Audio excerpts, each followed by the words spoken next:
Thomas টুকেলকে নিয়ে একটু আলোচনা করতে চাই। এই ভদ্রলোকের একটা বদ অভ্যাস আছে, আগে গোল দিয়ে পরে ম্যাচ হারে। আমরা একটু কয়েকটা পরিসংখ্যান একটু দেখতে চাই। আমার মনে হয় সেই পরিসংখ্যানের জায়গাটা এখানে আসলে যতগুলো ম্যাচ দেখানো হয়েছে, টমাস টুকেল যে সমস্ত টিমের কোচ ছিলেন, আগে গোল দেওয়া, খেয়াল করে দেখবেন, আগে গোল দেওয়া, পরবর্তী সময়ে তিনি ম্যাচ হেরে গেছেন। এই ভদ্রলোকের গোল দেওয়ার পরে প্রবলেমটা কি হয় আসলে, হাবিব ভাই যদি একটু বিশ্লেষণ করেন। মানে হিস্ট্রি তো তাই বলে, মানে হিস্ট্রির সিনক্রোনাইজেশন সেটাই।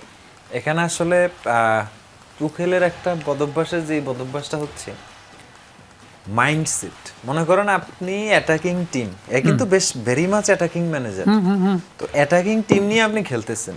ইংল্যান্ড যদি অ্যাটাকিং ফ্লোতে থাকতো তাহলে আর্জেন্টিনা তো এত বেশি আসলে চাপতে পারতো না। এই ওনার পলিসিতে ইংল্যান্ড ফার্স্ট মিস্টেক হলে এক্সট্রা ডিফেন্ডার নামানো।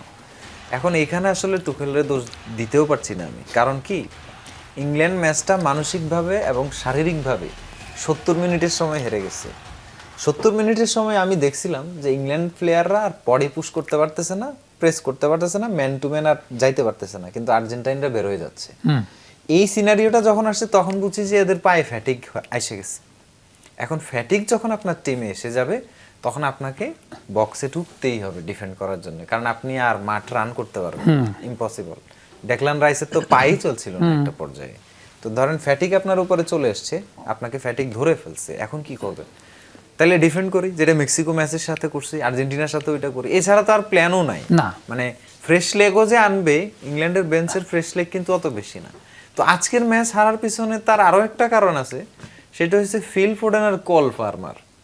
ধরেন আপনার এরকম দুইজন স্ট্রং উইং সিচুয়েশন, বা ফিল ফোডেন নাম্বার 10-এও আসতে পারতো। একটা পর্যায়ে তো জুড বেলিংহাম সাব হওয়া উচিত ছিল এই ম্যাচে। যখন ডিফেন্ডিং ফেজে আসছেন তখন আপনি ফাস্টার লেগ ফিল ফোডেন আনলে ডিফেন্ডিং ফেজ থেকেও চাইলে সময়ে সময়ে অ্যাটাকিং ফেজে ঢুকতে পারতেন। তো এই যে মানে স্টার আছে, নিলাম না, টিমের সাথে সিঙ্ক করাইলাম না।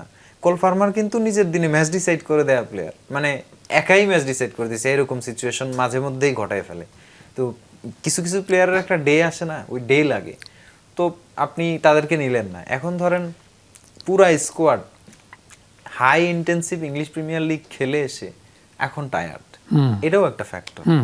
তো এই কারণে আসলে উনি ডিফেন্ড করাইতে বাধ্য হয়েছে। আগের ঘটনাগুলোর সাথে কালকের ঘটনার এই জন্য আমি রিলেট করব না, কারণ মানে আগের ঘটনাগুলা হচ্ছে গিয়ে তার নার্ভের ব্যাপার, কারণ তার অপোনেন্ট রিয়াল মাদ্রিদ। তো রিয়াল মাদ্রিদ হচ্ছে গিয়ে নার্ভেই মেরে ফেলবে আপনাকে। আপনি গোল আগে দিছেন, ডিফেন্ড করতেছেন টানা, রিয়াল মাদ্রিদ টানা আসতেছে, আর্জেন্টিনা যেভাবে আসছে ওখানে নার্ভেই শেষ। Man U, Liverpool. হ্যাঁ, এবং এই যে পিএসজি নিয়ে তিনি যেটা করেছেন, যেটা রাশফোর্ড লুকাকুরা আসলে করছে, এটাও ছিল এই নার্ভের ম্যাচই, মিড থেকে ব্রেক হয়ে উনি আসলে ইয়া করছেন। তো হিস্ট্রি যেহেতু তার বিপক্ষে আছে, তাহলে মানতেই হয়েছে তিনি এরকম লিড বটল করাটা তার অভ্যাস, এটা আমরা মানতেই পারি। Okay, Parvez, what's your thought on Thomas Tuchel? এইখানে যেই একটা ম্যাচ নাই, যেটা প্রবাবলি তার সবচেয়ে important match, champions league winning game, Chelsea manager ছিলেন পেপ গার্ডিওলার ম্যানচেস্টার সিটিকে তিনি হারিয়েছেন, এবং সেখানে একটা গোলই ডিসাইড হয়েছে, ওই এক গোলেই তার টিম জিতেছে। সো তার সবচেয়ে বড় সাফল্যটা এখানে নাই, বাট ব্যর্থতার সংখ্যা ভারী। এবং চ্যাম্পিয়ন্স লিগে দেখা গেছে যে এরকম সিচুয়েশনে তিনি হয়তো ভরকে গেছেন। বাট গতকালের যে ম্যাচটা আমার কাছে মনে হয় যে তিনি অন্য কোনো একটা প্রবলেমে পড়েছিলেন। ডেফিনেটলি ইংল্যান্ডের যদি আমরা বলি যে হ্যাঁ ফ্যাটিক একটা ফ্যাক্টর হতে পারে, বাট তাদের জর্ডান হেন্ডারসন ইনজুর্ড হওয়ার পরও তাদের মিডফিল্ডে কিন্তু কবি মেনু ছিল, যাকে 1 মিনিটও দেওয়া হয়নি, আমি জানি না কি কারণ সেটা।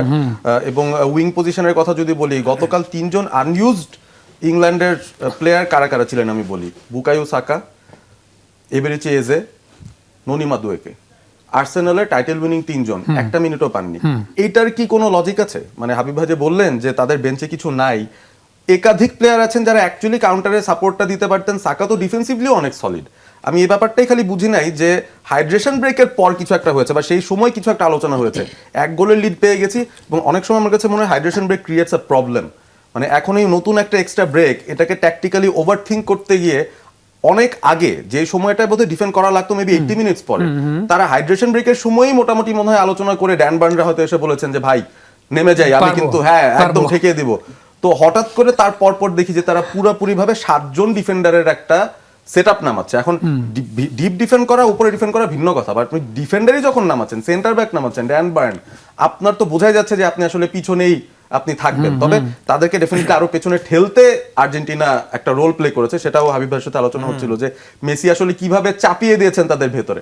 অনেকটা ওই যে ক্রিকেটের মতো যে ব্যাটিং করছেন, শর্ট বল একের পর এক ফেস করতে করতে আপনাকে কিন্তু সেট আপ করেছে, Mentally একটা ফুল লেন্থ বল দিবে আপনি ব্যাকফুটেই আছেন। সো ইংল্যান্ডও চাপতে চাপতে এমন জায়গায় গেছে, এনজো ফার্নান্ডেজ যে ওই জায়গা থেকে এত স্পেস পেলেন তার কারণেই বেসিক্যালি